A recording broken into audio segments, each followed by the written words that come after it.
A Bíblia é um livro autoritativo para milhões de cristãos mundo afora. É considerada a palavra de Deus inspirada e a revelação de sua vontade para a humanidade. Valendo-se desse fato, autores e tradutores têm inserido à Bíblia convicções dogmáticas equivocadas sobre as minorias sexuais, especialmente sobre a homossexualidade.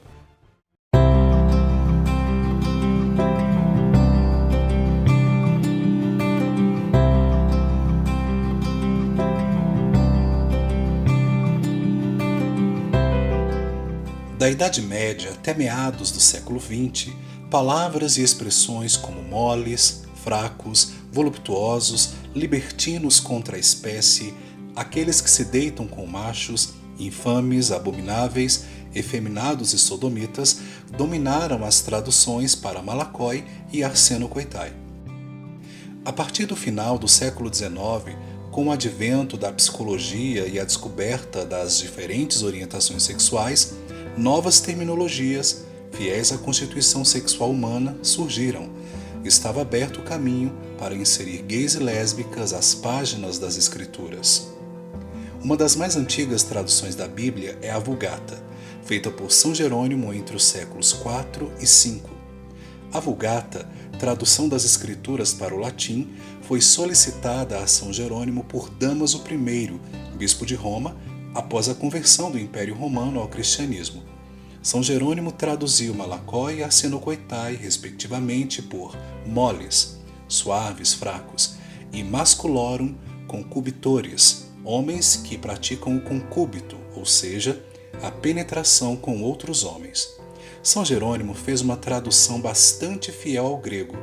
Tal fidelidade, porém, não se manteria ao longo dos séculos, mas seria influenciada por fatores externos à Bíblia.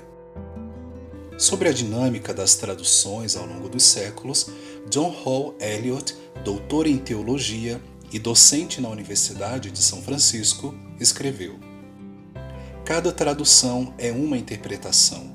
Isso ocorre porque todas as línguas codificam informações de seus respectivos sistemas sociais e culturais, e não há dois sistemas sociais ou culturais idênticos. Eles são semelhantes em alguns aspectos, mas nunca completamente idênticos. Assim, as traduções sempre correm o risco de usar termos e conceitos específicos da cultura ou modernos, para que o leitor possa compreender. Tais termos e conceitos, porém, são estranhos às culturas dos textos originais. Em inglês, a palavra homossexual foi introduzida na década de 1890 na tradução da obra Psychopathia Sexualis, de R. Kraft Ebing. Em 1892, foi incluída no tradicional dicionário Oxford. O termo foi criado em 1869 pelo jornalista, romancista e ativista dos direitos humanos Carl Maria Kertbeny para designar pessoas, homens ou mulheres, que apresentavam atração afetiva, emocional e sexual por indivíduos do mesmo sexo. Nos Estados Unidos, no final dos anos 1930, iniciou-se um processo de discriminação contra gays e lésbicas por profissionais médicos, policiais e pela cultura dominante. Na década de 1940, o governo aderiu a políticas deliberadamente discriminatórias. Em 1950, como um enfrentamento à onda de discriminação contra os homossexuais, Harry Hay e Dale Jennings fundaram a Mattachine Society, em Los Angeles, organização pró-gay. Em 1952, Dale Jennings fundou a One, a primeira organização a permitir a participação de mulheres. No mesmo ano, a Associação Americana de Psiquiatria classifica a homossexualidade como transtorno mental. Em 1953, iniciou-se um fenômeno conhecido por Lavender Scare, e a paranoia contra gays e lésbicas começou a varrer o país. Segundo o site Wikipedia, o Lavender Scare foi um pânico moral durante a metade do século XX sobre os homossexuais no governo dos Estados Unidos e sua demissão em massa do serviço público. gays e lésbicas eram considerados riscos para a segurança nacional e simpatizantes do comunismo, o que levou à convocação para removê-los do emprego público.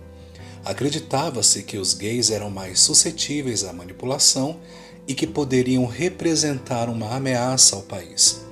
O Lavender Scare normalizou a perseguição aos homossexuais por meio da institucionalização de uma política de discriminação. A Meta-Teen Society e a One lançaram as primeiras revistas pró-gay dos Estados Unidos. Em 1953, o primeiro número da revista One foi lançado. 2 anos depois, em 1955, foi a vez da Meta-Teen Review. Também em 1955, 4 casais de lésbicas de São Francisco fundaram uma organização chamada Filhas de Billets, que logo começou a publicar um boletim informativo chamado The Ladder, a primeira publicação lésbica do mundo. Esses primeiros movimentos americanos já haviam assimilado a palavra homossexual e suas cognatas como parte de sua identidade. Sob a influência das novas terminologias, da decisão da Associação Americana de Psiquiatria, do Lavender Scare e dos movimentos pró-gays, a Amplified Bible de 1958 foi a primeira tradução em inglês a empregar a palavra homossexuais como tradução para Malakói e Arsenokoitai. Em 1966, a Good News Translation superou sua antecessora com a expressão pervertidos homossexuais, cometendo anacronismo e inserindo outro termo, pervertidos, muito comum à época para referir-se aos homossexuais e associá-los à pedofilia. A inclusão da palavra homossexuais na Bíblia não foi coincidência, mas o resultado de uma série de fatores, especialmente aqueles contrários ao advento dos movimentos sociais pró-gays. Nos Estados Unidos, após a revolta de Stonewall em 1969 e o fortalecimento dos movimentos pró-LGBTs nos anos 1970, a comunidade cristã conservadora voltou-se veementemente contra os homossexuais. Isso refletiu-se diretamente nas traduções bíblicas.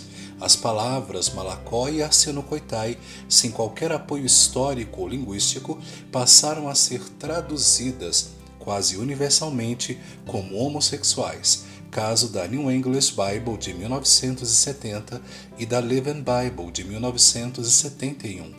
Agora, além de homens gays, também as lésbicas entraram no seleto grupo daqueles que não herdariam o reino de Deus. Tudo isso é prova de que muitas traduções bíblicas apresentam base ideológica, não teológica. No Brasil, a palavra homossexuais na Bíblia surgiu em plena ditadura militar, período em que comportamentos sexuais considerados desviantes receberam o status de infração. Este é o assunto da parte 2 deste vídeo. Não perca! Gostou do nosso conteúdo? Curta e compartilhe. Deseja sugerir temas para o canal? Use o espaço dos comentários. Quer ficar por dentro dos próximos assuntos? Siga-nos em nossas redes sociais. Para não perder os próximos vídeos, inscreva-se no canal e ative o sininho.